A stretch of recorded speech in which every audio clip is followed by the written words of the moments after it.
Guys, we're back with another video, and always playing Minecraft on the computer. Yay!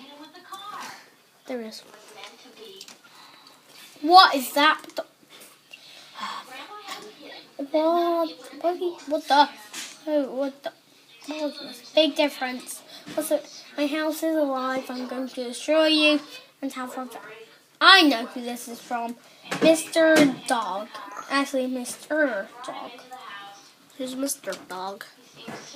He's a villain I now have. I think he lives over in that village. Well,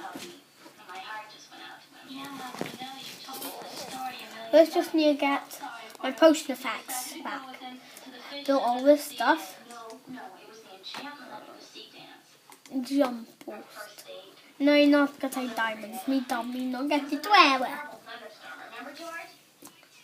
First, I need to go into the diving board.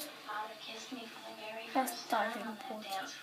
This is such an advanced world. I might go on to another one. Well, it's a really messy swimming pool. I know. You need to fix that.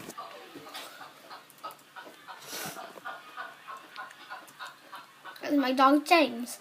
I wonder about my dog Tashi. You've got a dog Tashi in real life. Yep, because I named after that dog. I named the dog in Minecraft after the dog in real life. So you're going to see what happens in the adventure in the next vid. But I'm going to go into all my other worlds to show you. And that's called Oliver's World Keep Out. It was great until I sort of lost to my house. So I made this new secret one. It's only at 5%. So I made this house and this secret stuff, blah blah blah. So really, yeah, this is just gonna be the end of the video. Very short, but bye guys. Bye.